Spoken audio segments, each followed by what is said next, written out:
The people who are in charge of Oregon right now, I wish they would have just paid a little bit closer attention to that old video game. You know which one I'm talking about, the Oregon Trail, and perhaps did a little bit of cosplaying and died of dysentery along the way, because my God, the policies that are happening right there are horrifying.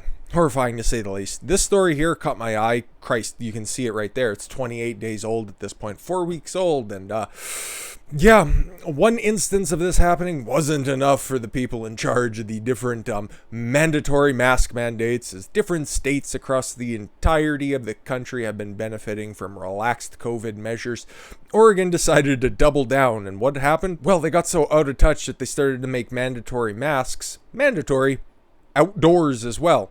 For athletic endeavors, Oregon high school track coach calls for mask lunatics to drop rule after runner suffers complete oxygen dep.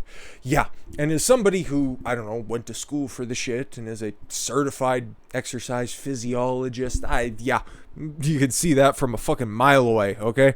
You put something in front of somebody's mouth, and guess what? All of a sudden, you're going to have restricted airflow. And if you're running something as intensive as a fucking 800-meter race, 2 full laps around the track, one of the hardest races you can do. You do that on a rather nice day outside in a competitive setting, you are just begging for a tragedy to strike. Thankfully, nobody died on this one, except for a couple of scuffed up knees and a fucking head that's still bleeding. You had Maggie Williams was well on her way to crushing a school record in the event, and according to the Bend Bulletin, well on her way to win, and she started to fall just meters from the finish line. I was pushing so hard, and everything went blurry, and I just fell, Williams told the newspaper, but luckily I fell at the right spot and crossed the line with my head. Thank God, but at least she's safe, okay? At least she's safe. Godspeed, you cross the finish line, and nobody would get sick, even though you're 17, 18 years old and fucking top physical condition. I'm just trying to look for age or anything, but yeah, as you can see, somebody who would be at low risk generally, you need to make sure that you wear your mask at all times, because you could be asymptomatic and spreading it, but it wouldn't be such a big situation. That's why it's been on the back burner for such a while, or such a long while. It's because, Oregon does stupid shit every once in a while. By every once in a while, I mean on days that end in Y, and normally it's riot-related stuff, and then when they fucking implemented their mandatory masks all the time, forever, even if you're sleeping, that's being hyperbolic, obviously. Who knows? They're getting even fucking crazier. But because this wasn't just an isolated incident, in fact, it is happening again. Outraged mom slams mask insanity after daughter collapses during basketball tryouts. This happened just a few days ago. Oregon mother Jessica Lay and her daughter, you poor girl, having a stripper first name and your last name Lay. Oh my God. Probably was just one of those quiet thoughts that you were having if you would just pass out, because imagine going through high school like that. My God.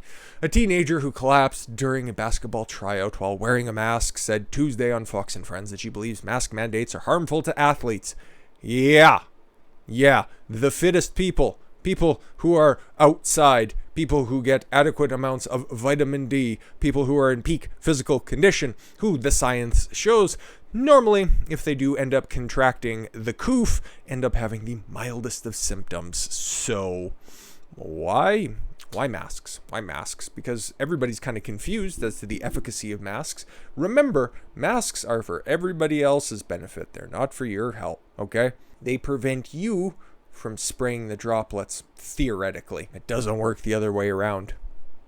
The studies are out there, guys. On the second day of basketball tryouts at Crooks County High School in Prineville, Oregon, Savannah Lay said she experienced what she called a near-death collapse due to a lack of oxygen. Weird, huh? Lay told Fox and Friends that she was doing drills that are usually easy to do, but after she told the coach that she had difficulty breathing, she asked for a break and removed her mask. Oh my God, could you imagine? The fucking Oregon State Troopers were probably there to hand out fines. Said she was comforted by one of the junior players who told her she was not allowed to do that. Oh, she was confronted, not comforted, because there's no comfort to be found in Oregon. That's why they're trying to secede from the rest of this crazy shit. So I went to the locker room and I had to get onto the floor because the coldness of the floor was helping me breathe.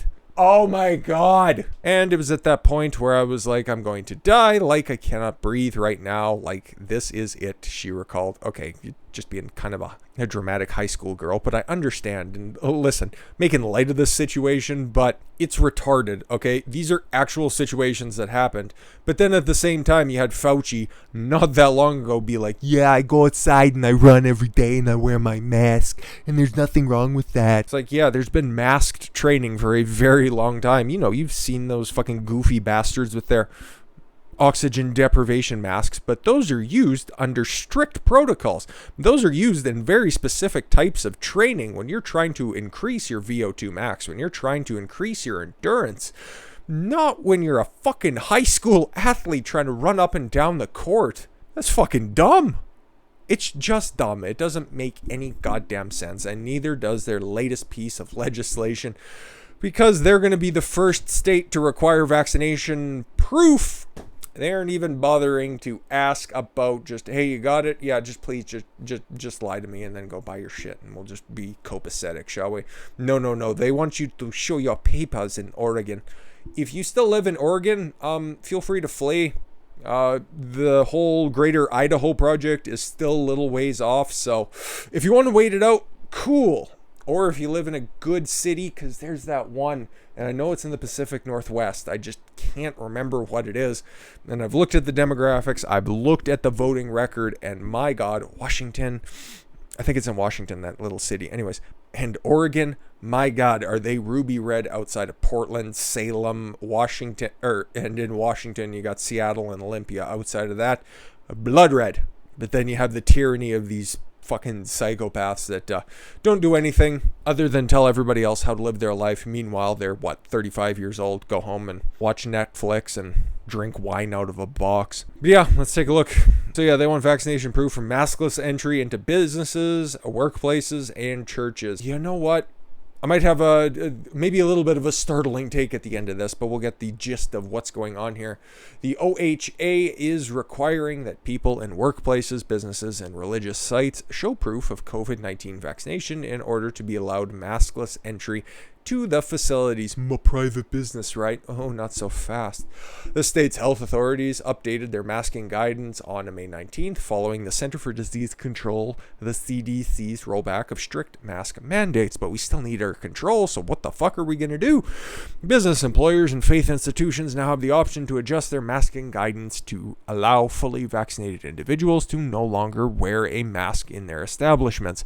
Business employers and faith institutions doing so must have a policy in place to check the vaccination status of all individuals before they enter their establishment. Businesses, employers, and faith institutions who do not create such policies will maintain the same masking guidance listing below, regardless of an individual's vaccination status. So they're not telling you it's optional. It is, in fact, mandatory in Oregon. The statewide policy is the first of its kind in the country and is raising concerns from those who don't want to wear masks.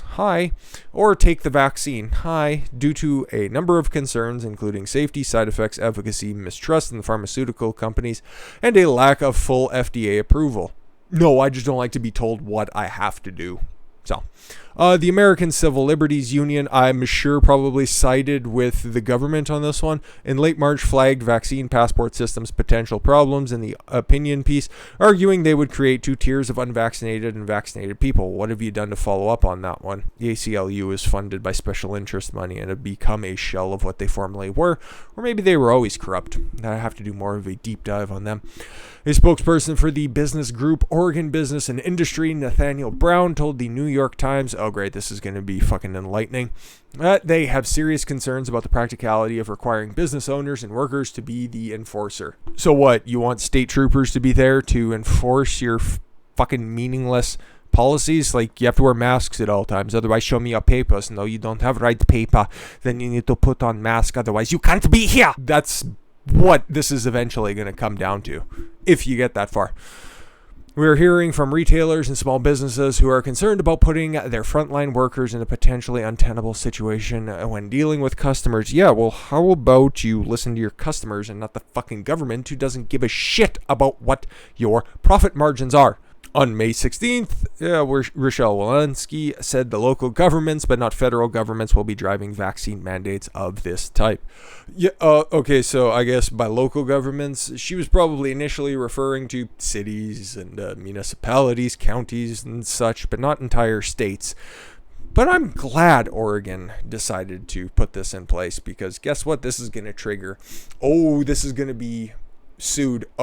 I can already hear the lawsuits being drawn up on this one, and this one is going to get challenged, and it's eventually going to get ruled upon, and I would have to imagine that the Supreme Court's going to have to take this up, and I would, based on literally everything that I've seen, all of the advice that I've heard, there is no way that this one's going to stand. There is fucking nothing on there to say that you have to wear something in order to go literally anywhere. Businesses, workplace, and churches. There's like, what's left over? Your friend's house? Okay, cool. You don't have to wear a mask going over to your friend's house.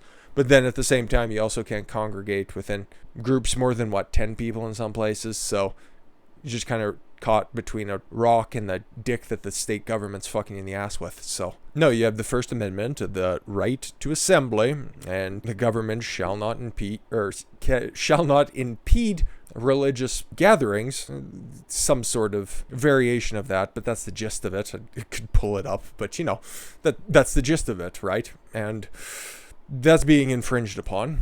There are many other applications of different amendments that are on there that the Supreme Court, the appeals court, one of those major courts are going to have to rule on, and I could see this getting struck down. So, you know what? If Oregon wants to go ahead and be the fucking test subject to this one, be my guest. Somebody was going to implement it first, and if I was to put money on anything, Oregon would have been, more than likely the one I would have bet on if this was going to happen. So we'll see where this goes. And Oregon, like I said, if you live there, just leave. Just fucking pack it all up, and don't worry, Black Lives Matter or Antifa, they'll just come down and they'll burn it down for you, and you can collect the insurance money for it later.